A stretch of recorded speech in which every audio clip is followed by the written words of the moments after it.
sini saya akan mereview buku tentang politik kuasa media. Kuasa media mencapai spektakuler propaganda media Amerika. Langsung saja, kita mulai dengan meninjau dua konsep demokrasi yang berbeda. Konsepsi pertama menerangkan bahwa masyarakat yang demokratis adalah masyarakat di mana publik mempunyai alat yang cukup berpengaruh untuk berpartisipasi dalam urusan-urusan sendiri. Konsep yang kedua adalah publik harus dihalangi dalam usaha untuk mengatur urusan mereka dan alat-alat informasi harus senantiasa dikontrol secara ketat. Di sini saya akan membahas tentang bab pemirsa demokrasi.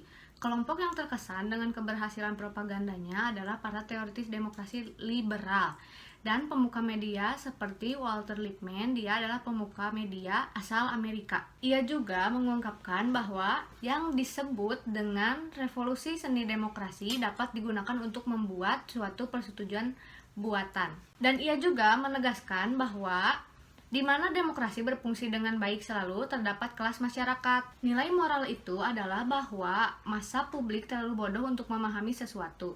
Jadi sangat tidak bermoral atau tidak ada tempatnya membiarkan mereka mengelola urusannya sendiri. Dan kita seharusnya tidak mengalah pada dogma demokrasi bahwa manusialah yang paling mengetahui keinginannya. Di sini saya akan membawakan tentang industri humas. Amerika Serikat menjadi pelopor dalam industri humas. Humas merupakan sebuah industri yang besar. Bila menggunakan ukuran sekarang, mereka menghabiskan sekitar 1 miliar dolar. Tujuan mereka untuk mengontrol pikiran publik. Pada tahun 1930, masalah besar muncul kembali seperti pada Perang Dunia ke-1, di mana terjadi depresi besar-besaran dan pengorganisasian buruh. Bahkan pada tahun 1935, kaum buruh untuk pertama kalinya memperoleh kemenangan legislatif yang sangat berarti, yaitu diberlakukannya hak untuk berorganisasi. Rakyat seharusnya dipisah-pisah sehingga hidup dengan sendiri-sendiri. Mereka tidak boleh berorganisasi, karena dengan begitu mereka bisa menjadi lebih besar. Respon besar kemudian datang dari kalangan bisnis. Mereka melakukannya lewat industri humas dan organisasi lain seperti Asosiasi Manufaktur Nasional dan Forum Bisnis dengan sebagainya. Sebelumnya ada sebuah isu. Isunya adalah apakah Anda mendukung kebijakan kita, tapi sebenarnya rakyat tidak boleh memikirkan isu ini.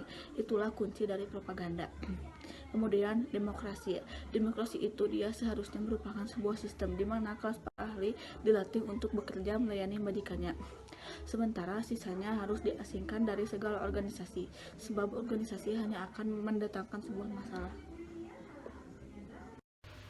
Halo, assalamualaikum warahmatullahi wabarakatuh. Saya Adrian Rivaldi. Saya di sini akan mencoba menjelaskan bab awal munculnya propaganda. Sejarah munculnya propaganda dapat dilihat dengan dimulainya membahas operasi propaganda yang dilakukan oleh pemerintah modern, yaitu pemerintahan Woodrow Wilson. Dia merencanakan pemilihan presiden tahun 1916 dengan platform perdamaian tanpa penaklukan. Ini terjadi di tengah berkecamuknya Perang Dunia I.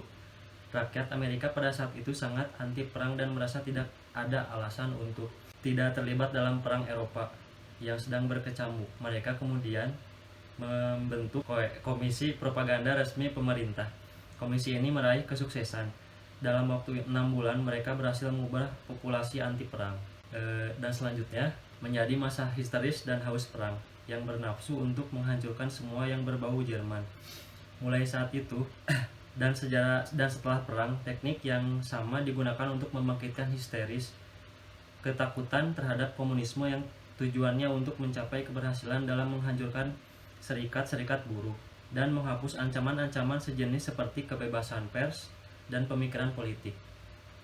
Propaganda pemerintah jika didukung oleh kelas berpendidikan dan tidak terjadi penyimpangan, maka pengaruhnya akan sangat penting.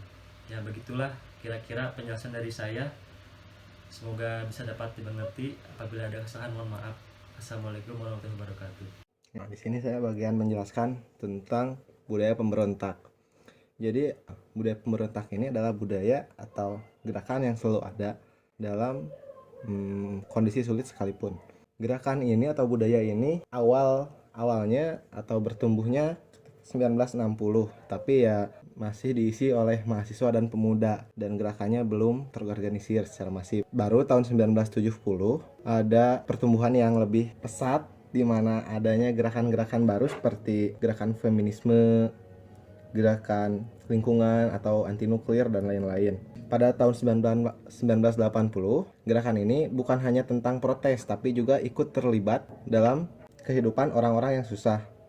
Ya kalau bahasa anak PDIP mungkin live in, bahasa Diana Pitupulu. Dari kegiatan turun ke bawah ini mereka mendapatkan ilmu-ilmu atau pengetahuan yang harus diterapkan dan bisa juga protes yang lebih berdasarkan data gitu. Gerakan ini membuat perilaku masyarakat terhadap isu-isu publik jadi berbeda karena tumbuhnya skeptisme kepada kekuasaan. Sekian di subbab ini, terima kasih.